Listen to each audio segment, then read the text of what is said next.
talking about Nia Jax. Nia Jax put out a statement on Twitter because people were saying that she has a new ring name, Lena Feni, and she went out there and said, "Newsflash: Lena is my real name. It's not a ring name. It's just my name, the name given to me at birth. Calm the f down, trolls. In all fairness, opponent crippler, which is what some people call her online, would be a solid front runner if I ever decide to wrestle again, but it's highly unlikely I will."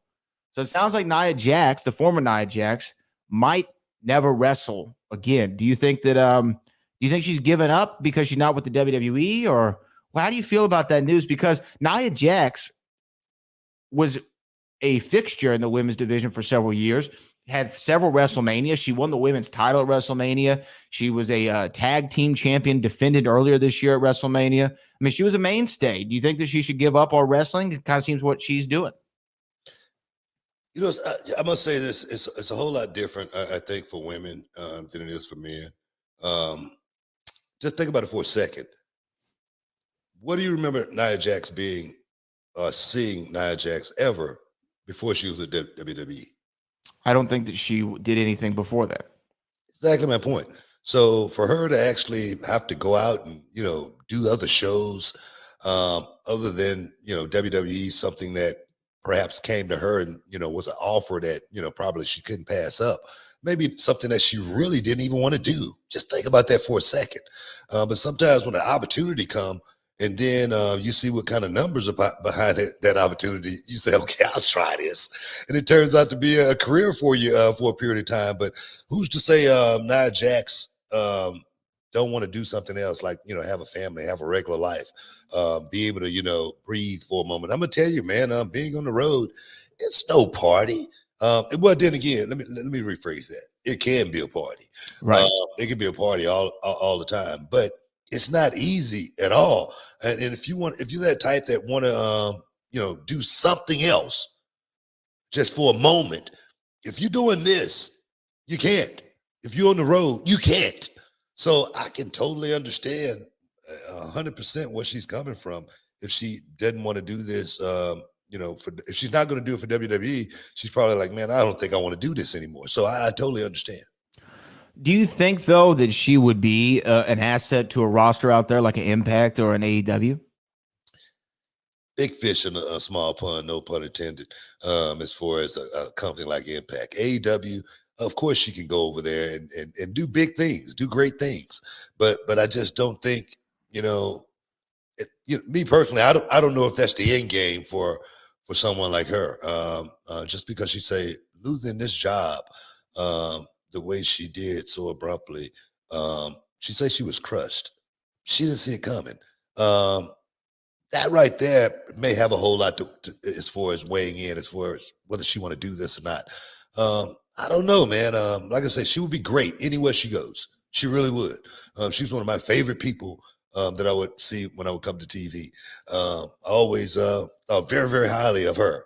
But like I say, some people, man, this business, it ain't the all in that be in. That's what I'm saying. Yeah. And I think that, again, she was kind of plucked from, I think she was a model or something, right? Wasn't she a plus size model or something like that prior to? Yeah, she was kind of plucked from being a model. She had the Samoan lineage, connection to The Rock and the Usos and everybody. And it was like, well, hey, let's give her a shot. Let's give her a go. She had a hell of a run. She had a hell of a push, but perhaps it wasn't really, in her bones, right? Like, it's not like what she wanted to do with her life. She just thought maybe this was an interesting opportunity, and I capitalized on the opportunity I was given. And she did great. She did a great job with what she was given. People did online call her the opponent crippler, which I thought was a little bit of a low blow, because some people got injured in matches with her, but I don't know. I think that's a low shot. Remember, Seth Rollins had that reputation for a little while of hurting opponents. Yeah. Kind of sucks that. Look, bro, that's just social media, man. Yeah. That's the few people on social media that, going to label her as, someone who's going out and hurting people. And it picks up steam, and, people run with it. But I don't know. I don't look at her that way. In this business, I always say it's not ballet. And if you're talking to someone who thinking about someone going. Look, some of the matches that we've seen on, some of the stuff that we've seen on television. I mean, Sammy Guevara literally hit Matt Hardy with a skateboard so damn hard, I felt it. Okay, but he's so guys. It's wrestling. It's stuff that happens. You know what I mean? So I'm like, when I hear stuff like that's the social media world totally amplifying things to a point that we really don't need to be going, honestly. And Nia, when she broke Becky's nose, remember they had the leading up to Survivor Series, boom, she breaks her nose. When she did that shot of Becky Lynch with the blood coming out of her nose and all that stuff, that was an iconic shot. Like, it helped get Becky even more over. Hey. Yeah, I know it was an accident, but hey, it worked. Hey, man, sometimes accidents happen. I was in a match and referee Tim White was just a little bit too close, and I hit him so hard, and I looked around, and his nose was pointing the other way. Blood was streaming out so hard. We had to get him out of the ring and everything.